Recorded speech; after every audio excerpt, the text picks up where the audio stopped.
I realized that I wanted to invite Paul Theobald to come and talk about 15 years ago. Now that's interesting because there was no Academy for Educational Studies 15 years ago, and I didn't know of or about Paul Theobald 15 years ago, but let me tell you what I mean by starting my remarks in this way. I don't know if she's here. Is Carla here? There she is. Carla, you will remember this. I was teaching with Carla at Concordia College, and I got this wild idea to try this summer class, a philosophy of education class, and it was wildly enrolled. I mean, students were lining up outside the door, and what we ended up with 3 students to read during the summer. And what we read 3 texts. We read 3 texts that are not philosophy of education texts. But somehow I sensed that they had everything to do with philosophy of education. We read William Barrett's Death of the Soul, and we read Neil Postman's Technopoly, and we read Wendell Berry's The Unsettling of America, Culture and Agriculture. And Carla, that was a wonderful time that summer. We just read these 3 books. Carla joined the group, and we had a marvelous time reading these books and trying to think about what they meant to us as education. And we couldn't quite put our finger on it. And Carla and I dedicated ourselves to thinking through some of these texts, especially the Wendell Berry, which now, how many years has it been? We have promised ourselves that we're going to do and haven't done yet. Yes. But then, quite by chance, I did encounter Paul Theobald's name and the description of his work and the description of the concerns that he has been raising in education in books like Call School, Rural Education in the Midwest to 1918. And the more recent book, Teaching the Commons, Place, Pride, and the Renewal of Community. And realized that he was articulating the kinds of things that Carla and I wanted to think about. And I became very excited about the possibility of him coming to this conference and issued him the invitation, which he accepted readily and graciously. And then quite by chance said, it's a happy coincidence that I have a brand new book coming out that is speaking to the question of rethinking education and what we can and should be doing. The new book, which will be out in November, and I will tell you that I will be sending you an email with both Professor Egan's books listed and Professor Theobald's books listed with my hearty recommendation that you check them out. The new book from Paul Theobald is Education Now, How Rethinking America's Past Can Change Its Future. And it's a book that I anticipate very eagerly and can't wait to get a hold of. So, again, very blessed to have Paul Theobald here with us, and from Buffalo State University, Professor Theobald.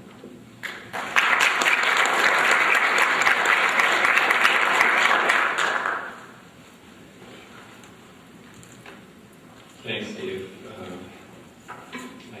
It's an honor to be sort of mentioned in the same breath with Wendell Berry. Obviously, he's had a big impact on my life, too, and I think make mention of him here a little bit this morning. One of the things that Steve did shortly before the conference was email me and ask me if I wanted to do a PowerPoint or anything with the presentation. And I immediately began to envision those times that I was presenting. And I had run out of time with about 10 slides to go. You ever been there? It's like that one. I actually got back to him and said, can we make it a game time decision? Because I wasn't quite sure if I wanted to do that. In fact, I even talked about it a little bit with my wife, who said, well, if you don't have a PowerPoint, those people are going to have to look at you the whole time. And reflecting on that a little later, it dawned on me that she may have meant that as an argument for a PowerPoint. I had put it down in the other column. There I think, are certain, and more recently, I think there's evidence of this recently in the media, there's certain people that really shouldn't be, as they say, off script. I think me and Sarah Palin are good examples of people who shouldn't be off script. I had to laugh. John Stewart, I know something familiar with him. Some of you probably appreciate his humor, others don't, but he had this little clip of Katie Couric interview with Sarah Palin. Katie was kind of pressing Sarah for some examples. He just give me a few examples, Katie said. And Sarah, of course, couldn't come up with any examples, so she said, I'll tell you what, I'll think of some and I'll get back to you.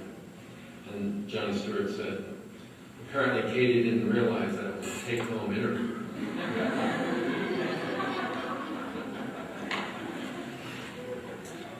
And another example, I think, of why certain people shouldn't get off script.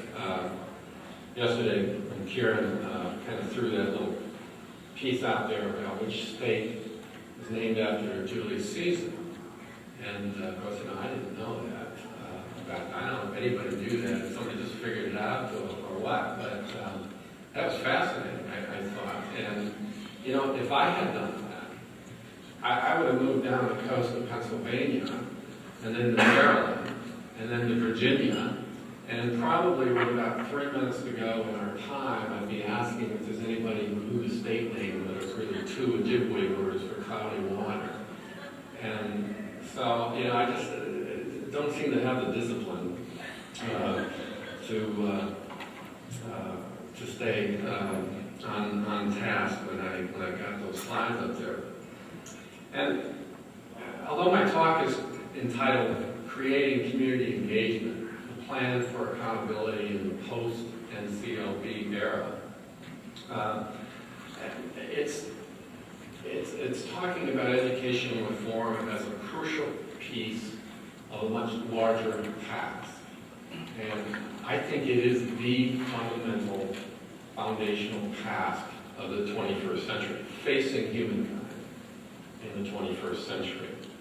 And it's, to put it sort of simply, orchestrating a significant shift in the way we do not only education, but in the way we do government and economics in this country and in the West generally. And to sort of give you an analogous kind of picture of how fundamental this shift is that I believe that we need, I liken it to the shift between the feudal and subsequent non-feudal world, where they too had to undergo a fundamental shift in the way they did government, and the way they did economics, and the way they did education. So that's a pretty tall order in a sort of limited time frame. I feel like I just don't have a luxury to get off script, so to speak.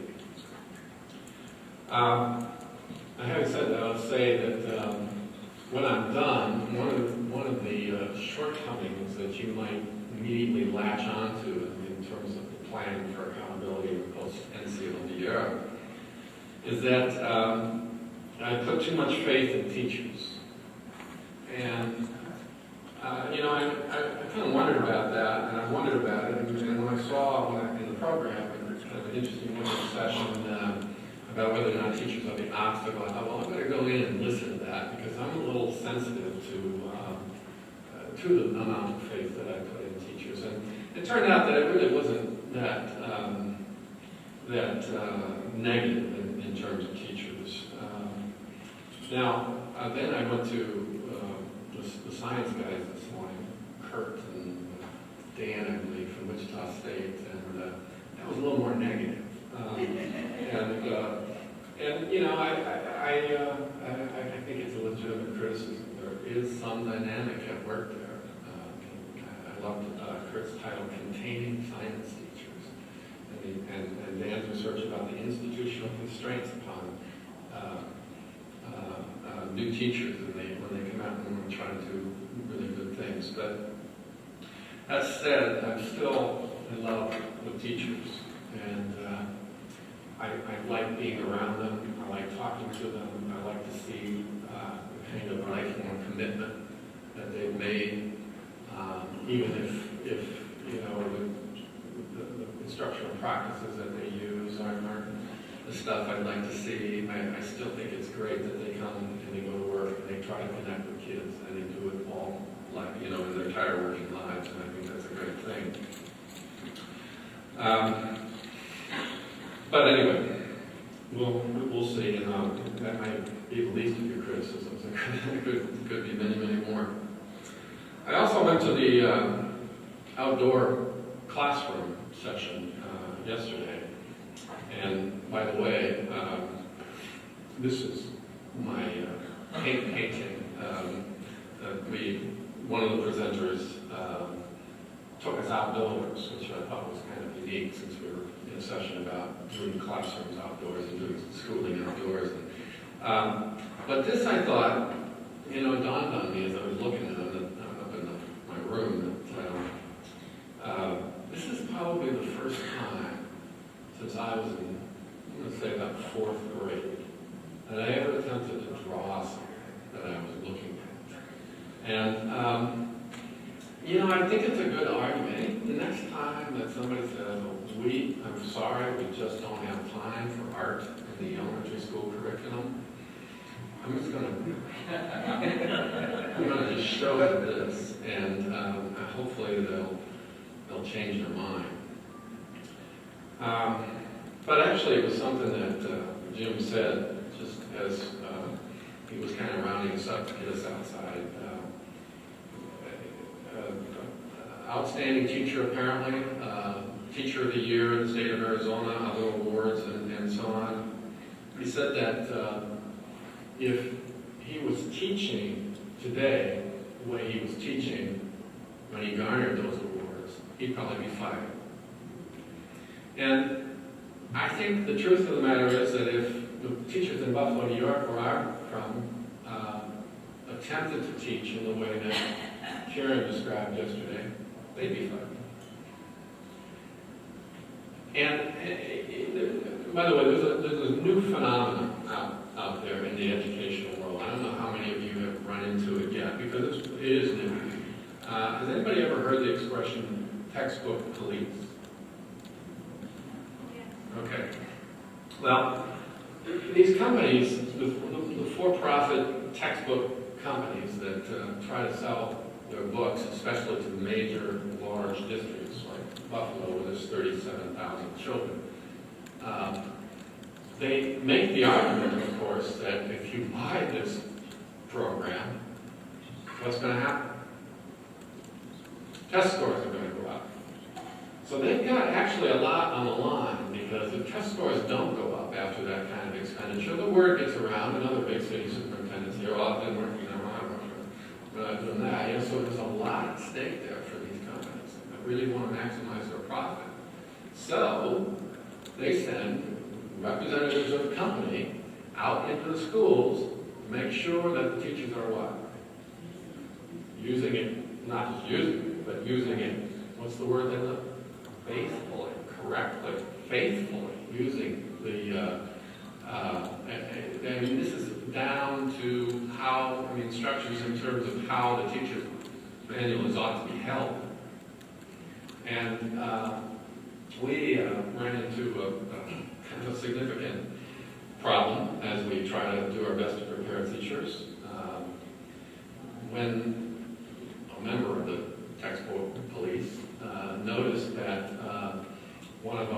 junior student teaching clinical experienced students was doing a lesson, holding the book and doing a lesson. And of course they said, what's going on? That's not the teacher.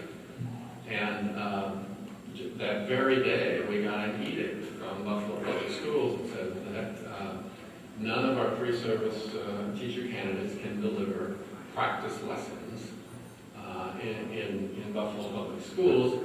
Fortunately, just in reading instruction. They can still do, some other kinds of practice instruction. But that shows you how, to the extent to which curriculum and instruction is coming under the purview of, I guess you could say, external forces and so on. I thought it was interesting too, for those of you who saw the undergraduates who talked about their perfect school assignment. I don't know who gave that, but it was really insightful, and not the least of which was, they had thought this through, not just, in terms of curriculum, but even the building materials, decommissioning old industrial factories and recycling and using that and making an old eyesore into something that was beautiful. And, this kind of went quickly and we didn't pursue it much, but they also architecturally created a structure that was going to be safer because they're living here in Missouri in Tornado Alley, and we all know that's gotten to be real serious business these days, the strength of tornadoes and the number of tornadoes and what have you. But interestingly, they made it a private school. So when they were done, one of the first questions was, why did you make it a private school? And the first response was, because of NCLB. And so I'm going to start there. And I'm going to start by assuming that just about everybody here present feels as if there are serious shortcomings in NCLB, if in fact it isn't downright harmful. It's pretty difficult to find supporters of NCLB, and yet it remains the law of the land, and we have now revisions of it and so on. But it's also true that it's pretty hard to find supporters of the Iraq War, and yet we continue to fight. And I think these circumstances say something about the status of democracy in America. And I want to say a little bit more about that this morning, too. But I'm going to begin at least by focusing on what ought to come after NCLB and its revisions, because there'll be an end to what we're doing, and there always is. We always move on into something else. I think it's really kind of fascinating. If you remember the federal policies that preceded NCLB, what were they called? One was the first George Bush, and the next was Clinton. What were those things called? Goals 2000, and then America 2000, right? And they weren't, long. There were like 8 goals, I think, in each of them. And be first in the world in math and science. We got to do that. It's important. We have to have every kid ready. Now, those things those goals we were supposed to meet by the year 2000. We had an education president who really ran those goals home because we met none of them. It's just fascinating to me that just a year later, the next President Bush, in his aides, would fashion this next federal policy that had, up to something I was numbered. This thing was enormous. This bill was, 1,200 pages long, and it enumerated about 500 different goals for the schools. I think we couldn't meet 8. And yet now we're going to create one that has something like 500 different expectations met by schools and so on. So it's just a hugely cumbersome thing. To arrive at a plan to replace it, it's going to take a little meandering on my part. And so I'm going to ask up front for your forbearance as I take just a couple of bird walks, and I'm going to kind of stick to the script here so that I won't endlessly walk out there and follow it to the point where now, how? Why? How did I get here? Can you help me? What were we talking about? I do that. But after 30 years in professional education, I've come to the conclusion that we can't look for answers to exclusively educational problems anymore. We can't look for answers to exclusively political problems or exclusively economic problems. Of course, we're hard on the heels of that at the moment. And one of the big things that everybody kind of jumps in and says, this is just fixing the system as it exists. This is not changing it. And that's why. That's why I think we've got to think far more holistically when we think in terms of education. And we have to, I think, be forthright about the fact that education is probably the realm, I think in terms of government, economics, and education, it's the realm that's most susceptible to citizen action, number one. But I think, number two, it's also the realm that enables us to actually do governmental reform and economic reform, because it provides the wherewithal of citizens to see a way to do things differently, to see and act upon a way to do things differently. All right. Now, I suppose I shouldn't necessarily assume that everyone here this morning is dissatisfied with the status quo. But given the fact that our economy is kind of teetering on a precipice right now, and our pension plans are in a bit of a free fall, it's probably a fairly safe bet. But I do want to take a few minutes to remind folks of some of the problems that we face that are not currently in the headlines. Over the past 30 years, it's the same number of years that I've been in this business, as New Deal policies have been dismantled and the nation's wealth has accrued to the top strata of incomes earners in this country, the physical infrastructure has been seriously neglected, which in my mind proves once again that Adam Smith's invisible hand is no more accurate than it is scientific. In fact, the MIT economist Herman Daly once quipped that Smith had the wrong appendage. When people are free to pursue their own interests without the burden of engaging in common pursuit, not an invisible hand that appears, but an invisible foot that kicks the common good to pieces. We saw that invisible foot take down a Minneapolis bridge during rush hour last year. It's been kicking away at our water transport system, which is leading many scientists in this country to worry about the spread of diseases that we normally associate with third world countries, like dysentery and cholera and so on.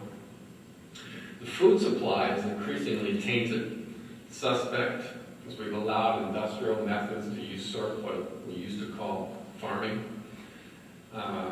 In the last 3 years, we've seen poisoned tomatoes, peppers, spinach, and onions work their way into grocery stores across the country, to say nothing about increasing concerns connected to confinement-based production practices in the meat industry. And as mysterious diseases baffle physicians and antibiotic-resistant bacteria spreads, the shame of being the only modern democracy to deny health care to millions of its citizens has become an increasingly heavy burden. Now, while we ceaselessly debate the pros and cons of abortion, thousands of living, breathing, working Americans needlessly die each year for want of a colonoscopy or mammogram they can't afford to pay for. America's infant mortality rate is twice as high as it is in Sweden, or the Netherlands, or even in Singapore. Death rate by handgun in this country soars many thousands higher annually than any other nation on earth. But this is sort of the minor stuff. We got really serious problems looming before us. The embrace and orchestration of what has come to be called globalization has exacerbated the demise of the middle ranks of income earners everywhere. CEOs openly chastise workers who refuse to take pay cuts, telling them they're now in a global labor market, meaning they're now competing with workers throughout the third world. A factory near Buffalo, where the average worker's wage was $25 an hour, were asked to take a cut that would give them a $9 an hour average. The divide between the rich and the poor in the United States today makes the worst excesses of the feudal era seem modest. The top 2% of Americans possess more wealth than you could ever spend in a lifetime, yet they are taxed at the same rate as middle-class wage earners. Of course, the print and broadcast media in this country are owned and controlled by members of this elite 2%. And they won't permit the nightly news to share with Americans how much federal revenue could be raised if Congress passed or increased the federal tax rate for the highest bracket by a single percentage, let alone what could be generated by returning to pre-Ronald Reagan rates. Now, at this point, I'm going to take one of those little bird walks. One of the political ideas we revere in this country is the separation of church and state. And there are many good reasons why this policy makes sense, but we've largely forgotten the most important motive of those 17th century philosophers who first began to call for this reform. In the days before newspapers, radios, and television, the news of the world was delivered at the pulpit. In established churches, kings could dictate what would be discussed in Sunday sermons. As well, churches censor the publication of any pamphlet or books that might bring new ideas to the people. Separating church and state was a way to end this censorship. Perhaps the best example of this came in England of the 1640s. Archbishop Laud, William Laud, head of the Church of England, and Charles I, the head of the state of England, were both executed. And in that void, radical political philosophy was allowed to flourish. Thomas Hobbes, Jared Winstanley, James Harrington, and probably many others whose work has been lost, all came up with blueprints for a non-feudal England and dedicated them to Oliver Cromwell. Now, to create that same space, the same kind of intellectual freedom in modern society, we're going to need to effect the separation of corporation and state. Again, there are many good reasons, I believe, why such a policy would make sense, but none more important than breaking the monopoly over information that is shared with the people, the monopoly over what people therefore think about and discuss. The last point relative to the status quo is that and by it I'm referring to a globalized system of production and distribution, it's totally dependent on the remaining deposits of fossil fuels, the Paleolithic sunlight that we call fossil fuels. On the fact that we will run out of gas and oil, there's really no doubt. The only question is, when? Unless you think this is hyperbole, I'd like to point to a recent study that demonstrates that if the fossil fuel consumption rates of just India and China continue at their current pace, by 2030, these two nations alone are going to need an additional planet Earth. Some insightful scholars believe that our current policy of distributing the nation's wealth upward, our current policy related to war in Iraq and possibly even an imminent war with Iran, are all merely manifestations of the recognition among the power elite that we will run out. And when we do, dwindling stores will become increasingly expensive. If this fact isn't enough to at least open one's mind to the possibility that the status quo might be problematic, there are other further concerns connected to the dependence on the global economy, or the dependence of the global economy on our shrinking stores of fossil fuels. An obvious one is immediately raises equity kinds of concerns. The United States is about 5% of the world's population, yet we consume close to 50% of the world's remaining fossil fuels. We continue to do that, it's a fair bet that we're going to generate increasing levels of international antipathy, which could lead to more warfare or more covert warfare that we call terrorism. On top of this, the global economy is a gas-guzzling economy. We can produce Mattel toys in China because the low labor costs, even when added to the higher distribution costs, because we've got to get them back from China, still allows Mattel to maximize its profits. That ratio will become increasingly problematic as the distribution costs rise. But here's the thing. It's not clear at this point if our embrace of this gas-guzzling economy might be heating the Earth's atmosphere to the point where production versus distribution costs become the least of our concerns. Even the casual observer is aware of the fact that we've entered an era of superstorms. Tornadoes in January were virtually unheard of before the last 5 or 6 years. Hurricanes have increased in intensity. Biologists tell us that at least 75% of all migrating species have significantly altered their migration patterns. Other species, like polar bears, of course, we all know, experiencing extreme hardships related to weather changes. And the potential for large-scale disruption is huge. And coastal flooding in a nation where almost everybody lives on the coast is seen as a future likely scenario. Now, hopefully that's enough as far as the status quo is concerned. It's just simply not sustainable. It's going to change. It's going to change inevitably, whether we do anything or not, whether we think about this and deliberately plan for it, or whether we allow change to occur via panic-driven exigency. And the record of human history, I think we're all aware, it's not a good one under extreme duress. It's then that most people are willing to forgo democratic traditions and embrace the tyrant who best feigns benevolence, or the tyrant who most persuasively identifies the scapegoat. Thoughtful planning seems like a better option.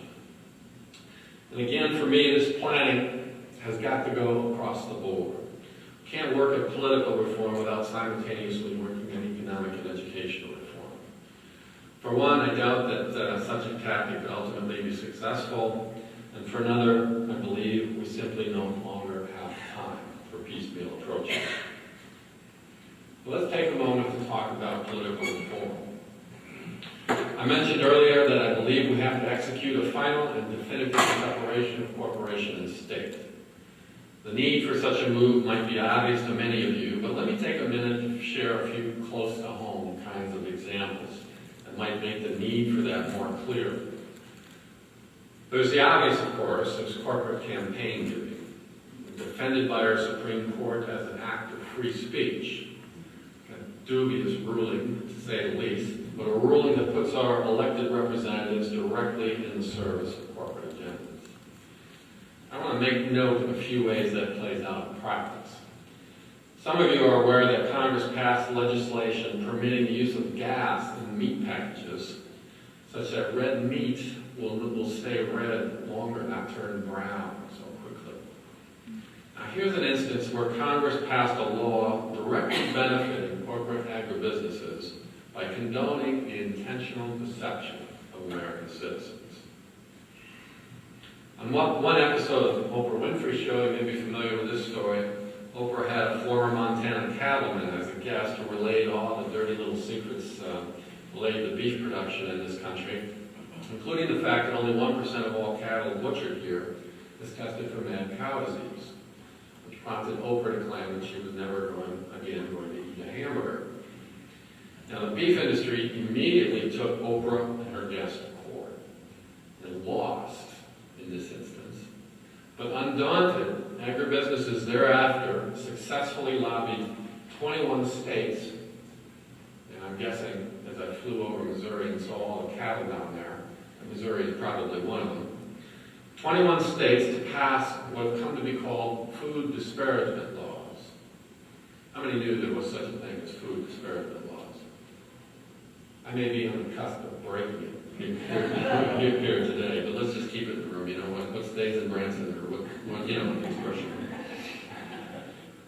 It's illegal to say bad things about the food production industry in this country, in 21 states at least, and this is a really a major kind of thing. There's always been libel laws, but there's never been the ability of the citizen to libel a corporation. But enough examples.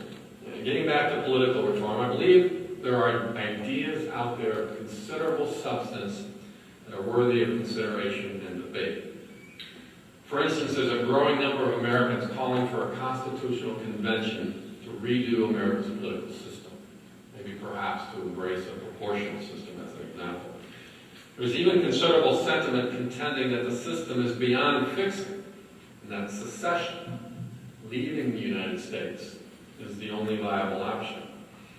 Some of you may be aware of the fact that that's sort of on the docket, open for discussion in the state of Vermont. There might have been a Vermonter here. I thought I overheard. Anybody from Vermont? No. 13% of Vermonters today support the secession of the state of Vermont. Now that might seem like a kind of a small number, but it's kind of interesting to keep in mind that at the eve of the American Revolution, 1776, only 25% of colonials were in favor of seceding from England. Of course, corporate media is not permitted to report on such things, lest the popularity of these ideas grow, so you don't really hear about them. You've got to kind of be there. I find these movements interesting and promising. Clearly, the secession of a state might catalyze public sentiment to get behind a constitutional convention. My problem with these movements is that any potential success seems considerably far off. And I've said before, I'm not sure we have the time to wait. A better solution, it seems to me, is to act on our growing understanding of the intimate connection between the well-being of democracy and the well-being of human community. Robert Putnam made this connection explicit in his longitudinal study of the political life of Italy, titled Making Democracy Work. And then turned to another impactful scholarly project chronicling the demise of community in America and the concurrent and simultaneous withering of American democracy. Far from an aggregation of self-interested individuals, it turns out democracy is really an aggregation of communities that have similar and differing interests from other communities. The vitality of democracy is therefore contingent on the degree to which citizens play an active role in the life of their communities, an active role premised on sound argument, an evidential base, active listening, and genuine effort at compromise, or what John Goodlad refers to as the democratic arts. But on every front, across every demographic classification, SES, gender, race, religion, ethnicity, age, you name it, Americans have become increasingly less engaged in the life of their communities. And not just a little less, but dramatically less. Putnam fastidiously documented this trend in his award-winning book, Bowling Alone. The significance of the title, I'm sure you're aware, more Americans are bowling than ever before, but far fewer are doing what? Bowling leagues, community leagues. We're doing less of everything together, meaning the welfare or well-being of the place that is shared with neighbors is increasingly left to distant authorities who lack intimate knowledge of local circumstances, and who are in any case obligated to carry out the corporate agenda of those who put them in office. In short, the lack of civic engagement translates directly into the demise of democracy. As communities have diminished, the political life of millions have been reduced to coming out to vote once every 2 years, and nearly half of those eligible to do this don't even bother. In my estimation, this is the fundamental political problem facing the United States in the 21st century. In order to rebuild democracy, in order to rebuild a government of, for, and by the people, to replace the current one of, for, and by the corporations, We need to rebuild a sense of community by stimulating civic participation. I'll come back to this because, again, in my estimation, post-NCLB educational policy must also contribute to political and economic reform. Now, let me turn next to the arena of economics. The obvious question in this realm, it seems to me anyway, is what kind of production and distribution is least likely to further heat our atmosphere, least likely to create vast discrepancies between the rich and the poor, least likely to collapse as fossil fuels dwindle, least likely to trigger international antipathy, and most likely to regenerate a sense of community and reinvigorate democracy in the process. The answer, I believe, is to move all the way from global production and distribution to local production and distribution. And I'm not alone, obviously, in this sentiment. Some of you are familiar with the work of Jane Jacobs, in particular her 1985 book, Cities and the Wealth of Nations. The title is actually a bit deceptive because for Jacobs claims that economies are best built around cities. That is, a local economy includes a city and its hinterland, the rural region around it. Now, this may sound like a tall order, a more difficult proposition even than successfully getting 37 states to agree we need a constitutional convention. But in actuality, people have more ability to affect economic change than political change. We vote once every 2 years or so. We produce and consume nearly every day. Recognizing this, Wendell Berry has devoted his life to consuming in ways that make no man hostage to his comfort. And we can all choose to consume in such a way. Actually, John Ruskin, the 19th century English intellectual, he had identified this same sentiment back in the 19th century when he admonished his countrymen, in all buying, consider first what condition of existence you cause the producers of what you buy. Now this is sometimes pretty tough to know. And the entire panoply of products for sale represents an inexhaustible source of research projects for school children, but I'll return to that. The best way to know what condition of existence you cause the producers of what you buy is to buy as local as possible. To maximize what's available locally, communities must adopt an economic strategy that Jane Jacobs discusses in great detail called import substitution.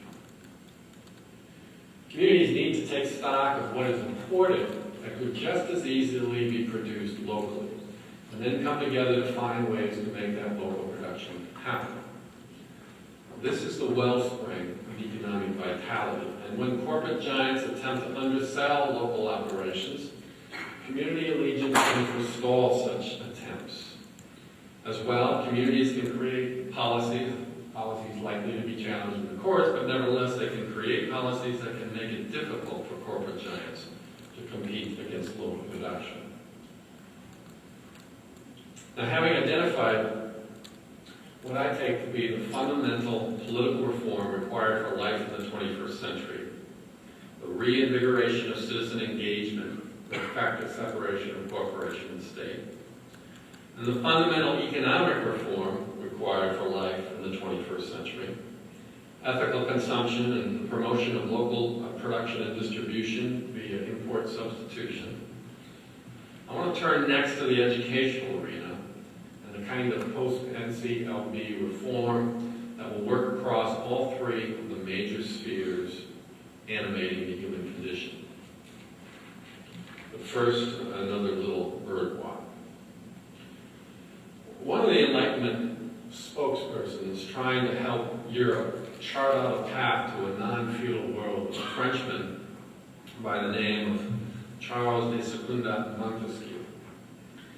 Montesquieu is actually America's unsung philosophical hero. Not many people are aware of Montesquieu as opposed to, let's say, John Locke and the impact these individuals had on what the United States eventually became.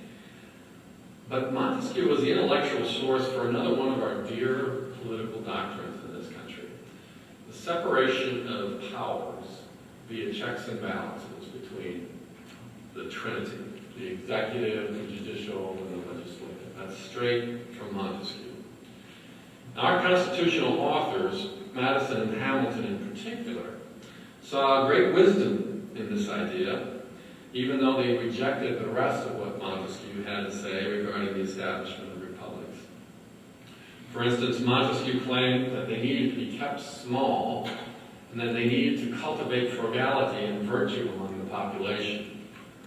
Hardly useful prescriptions for the kind of commercialist republic that Hamilton envisioned. Further, Montesquieu believed that if a republic was to succeed at all, it would require a system of schools capable of delivering what he called, quote, the full power of education.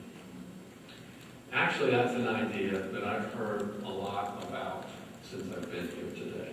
We haven't called it that, but there has been a lot of discussion of that very idea. Hamilton and Madison, and as a result our Constitution, were silent on the question of education. It's one of the reasons it took another 50 years after the Constitution was ratified to institute a system of education in this country. In fact, in the large corpus of Hamilton's writing, the only mention of youth has to do with the use that can be made of them, quote, at a tender age in the nation's growing factories. Despite the undemocratic measures deliberately weaved into our Constitution, the infamous Electoral College, property qualifications for voting, the enormous represented ratio, the non-elected positions on the Supreme Court, the infamous 3/5 clause, etc., despite all of that, and defense of Hamilton and Madison, they didn't have a clear idea the extent to which what they created could become so conducive to party politics, and to two-party politics in particular. Or that what they created could be so conducive to an interlock between corporations and the apparatus of statehood. The shortcomings inherent in these developments have unfolded and intensified over time. Well, as an example, of course, I think everybody's aware of this. If it hadn't been for the Electoral College, the second George Bush wouldn't have become president in 2000. The shortcomings inherent in these developments have unfolded and intensified over time, while Publius has been asleep, as I like to put it, which is the title of a chapter in my book. It's now long past time that they were corrected. Of course, how is the $64 million question? Today, I think, would say, how is now the $700 billion question? But I contend a big part of the answer has to do with the educational endeavor in this country. I believe that Montesquieu was completely correct. A successful republic does require a school system capable of delivering the full power of education. The fact that we don't have it now is also, I think, directly related to the fact that we don't have a functioning republic in this society. Now, standardizing what is taught to everyone, everywhere, and considering the effort accomplished or not on the basis of a test score is about as far away from what Montesquieu described as a republic could get in terms of education.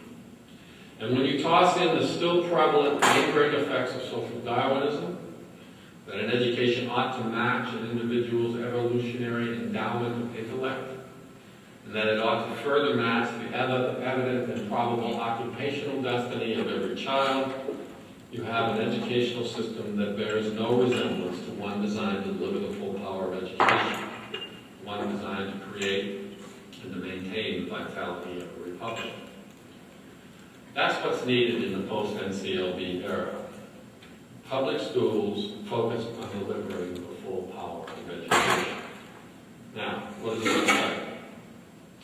When I try to boil it down to something analogous to what I believe has to happen in the political arena, catalyzing civic engagement of the sort that will affect the separation of corporation and state, And in the economic arena, ethical consumption flanked by local production and distribution via import substitution. It comes out something like this: curricular and instructional liberation for teachers monitored by and negotiated with a school surrounding public. Let me get into the details. For the sake of argument, we're going to ignore the current prescriptive policy in the lieu and pretend that school districts have once again been given considerable latitude to decide educational matters locally. The next step, then, would be to encourage school boards to recognize and act upon the wisdom behind the return to local control. And that wisdom, in my estimation, can be described this way. The academic progress of a child is a matter best decided at the level closest to the child. That is the level of the local school. We can't expect politicians at the state or national level to make pedagogical decisions for everyone, because there's just too much dependent on context that goes on below the state and national level. Learning is almost completely dependent on local context, cultural circumstances, even things like the personal ill or well-being of a child on any given day. And as well, we've heard too in other papers that learning is something highly dependent on the quality of the relationship between student and teacher. Now, given this, what might a local school board do to maximize the likelihood that all students will learn at a high level, that all students will receive the full power of education? Well, to start, they need to turn the matter of learning over to the teachers who work in the school. And I believe that gift of curricular and instructional freedom will result in reinvigorated professional lives. Teachers who utilize the local context to build relevance into student engagement with traditional school subjects. Teachers will be far more likely to utilize their pedagogical imaginations to come up with lessons that will motivate students, stretch them, and maximize what they come to understand about school subjects and the utility of those subjects. The primary task of school administrators would be to figure out ways to decrease teacher-student contact hours and increase teacher-to-teacher contact hours so that rich curricular instructional discussions and study might take place. Now, this is one of the things that I do in and around the Buffalo area. I work with schools who want to have study groups for their teachers, and I facilitate those study groups. And I do it because I have a very privileged position, and I want to try to do something, kind of give back. So that's something I really make time for, and it's something I actually enjoy, and it's something I think teachers don't have and desperately need, and that is the time to study and reflect and to actually have conversations about what they believe and what they do and why they do it and so on related to education. Now, and further, we're talking about curricular instructional liberation, meaning that each school will be free to select curricular materials and make their own. Each teacher will be free to choose their own instructional choices and those choices that seem to best match the needs of the children in their charge. But at this point, of course, critics will jump in quickly and assume that in such circumstances, teachers will teach whatever they want, regardless of what others might be teaching later or before, or regardless of what we might call the conceptual progression from easy to more difficult material, et cetera, et cetera, et cetera. Now, I think this criticism, first of all, is insulting to teachers. But I think that's true. There are nevertheless legitimate questions asked concerning what, and I hate the term, I think it's a bit repulsive, but concerning accountability, there I said it. And here's where the essence of the reform I'm proposing kicks in. Each school, I believe, should convene a 10-member board of assessors, chosen by lot for a 2-year term from the vicinity of the local school. The board would take over the curricular and instructional monitoring duties of the elected school board, leaving the elected school board free to deal with personnel, infrastructure, budget, and all that other stuff. the biggest chore or task, I guess you could call the Board of Assessors, as I see it, would be to engage teachers in conversations about what they're teaching and why, and how they know when their students are, in fact, learning. A process could be created that would allow citizens to decline to serve on the Board of Assessors if there are good reasons to do so, but generally speaking, the selection process would come with the force of law that's similar to the law that is used now related to the selection of jurors for legal trials. The responsibility of the board would be to engage in discussions with teachers and about their curricular and instructional choices, to decide how well these choices articulate across grades and subjects, and to become intimately involved in the assessment of student learning. Annually, the Board of Assessors would make a report to the State Department of Education relating their level of satisfaction with the progress made at the school. In this way, the matter of accountability is given substance. The school's community will be allowed to decide how well the school is doing, rather than a distant testing agency when the employees have never met the local students on whom they pass statistical judgments. Now, before I spend a few moments trying to anticipate some of your concerns or objections, etc., I want to lay out the way this educational reform spills over into the realms of politics and economics. I've argued that we need to catalyze civic engagement in the interest of effecting the separation of corporation and state. This reform would bring roughly 1 million Americans into a very critical kind of civic engagement, thus contributing to positive growth in terms of rebuilding a sense of community around the school, and thus contributing to the promotion of democracy in America. With curricular and instructional freedom, teachers will be able to craft lessons that capitalize on the relevance of the local context, the local neighborhood, including how the neighborhood and the school's neighbors have been treated by past and current policy decisions. In other words, schools can become an invaluable laboratory for policy surveillance, an invaluable agent in the promotion of import substitution and ethical consumption. Through learning in the traditional school subjects, students can do the research required for community members who wish to know the conditions they create among the producers of what they buy. Now, educators in the audience will recognize the project method and elements of what have come to be called place-based pedagogy in this reform, and I think that's accurate. Some will be quick to argue that which came up after Kieran's, that the large majority of teachers are unfamiliar with approaches such as these and how to do that, and that's also accurate.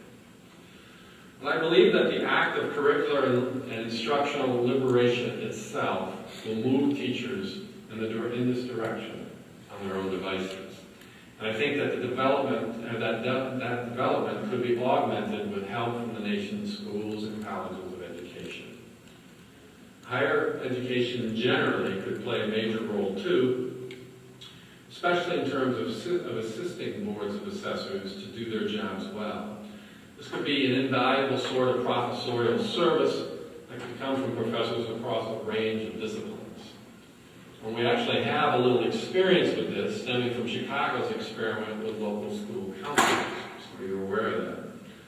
The elected members of those councils for each school were required to participate in 18 hours of training, which was initially provided by 3 Chicago area higher ed institutions.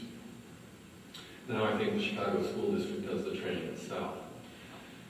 While there are many positive developments stemming from local school councils reform effort, immersing the councils in personnel decisions, particularly decisions related to hiring and firing principals, has been a huge drawback in my estimation for the council's effectiveness. And further, the elected nature of the office has brought some of the worst elements of American politics into that as well.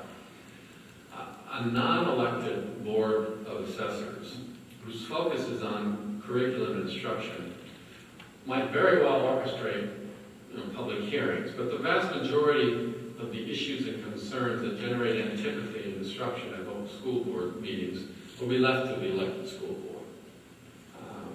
Part of the training colleges and universities would offer newly elected assessor board members would be how to communicate their role to the general public.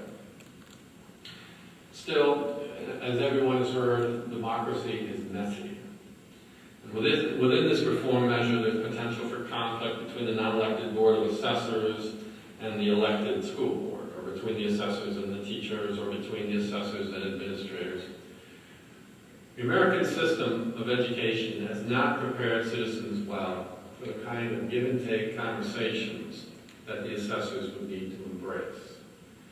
Colleges can play a huge role in providing assistance, I believe, toward that end, however. Still, I think most of the assistance from institutions of higher education would entail helping board members build a new vision for the schools, helping them see the potential for connecting schoolwork to the vitality of the community that the school serves, helping them understand the pivotal connection or the pivotal role of context, of relevance to human learning.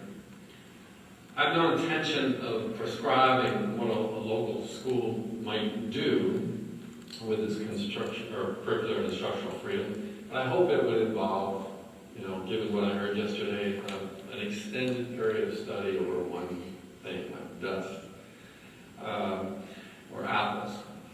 But I hope it would, I could at least envision other things as well, like a school that chooses to require a well-crafted piece of legislation from each grade level class, or a school that requires each grade level class to adopt a neighborhood building, and one that's currently an eyesore, and orchestrate a complete restoration.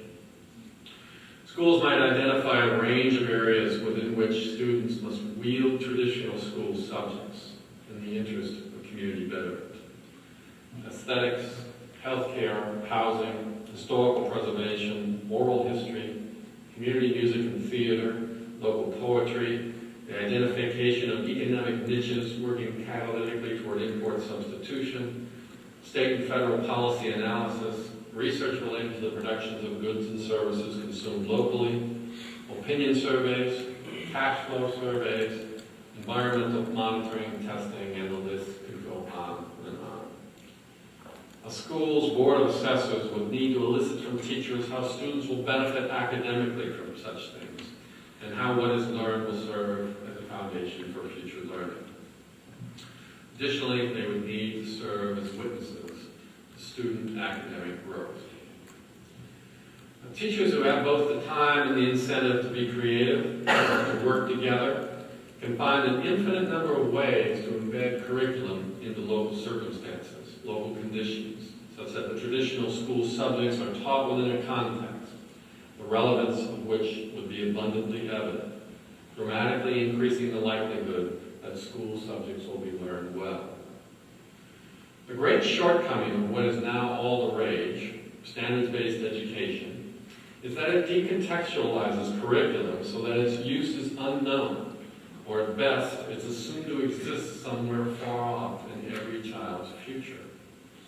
This is why John Dewey chastised American education, claiming it put children on a waiting list and held them there until they were released by adulthood. The net effect of what we're currently doing in the name of education all across this country is very much like assigning the study of Spanish without the opportunity to use it. 5 years later, it's forgotten with ease. Any piece of the curriculum devoid of an opportunity to wield it suffers the same fate as unutilized Spanish instruction. Time-tested colloquialism, I believe, in many ways, is accurate. Lose it, use it, or lose it. The best intentions surrounding learning standards fly in the face of what we know about how humans learn. But even if this were not the case, there would still be ample reason to liberate teachers such that they might embed lessons in the context of the immediate community. Ample reason if there was general agreement about the ends of education, general agreement that economic productivity does not solely define the human condition, and that one's occupation is not the only means by which a life may be rendered rich or poor. A republic requires a school system that delivers the full power of education. Such a system will of necessity utilize the immediate community to balance economic and political enculturation, which was the goal of schools in the first place. And to our great good fortune, reinvigorated communities mean a reinvigorated democracy. So with that, I'm going to stop and see what your responses are.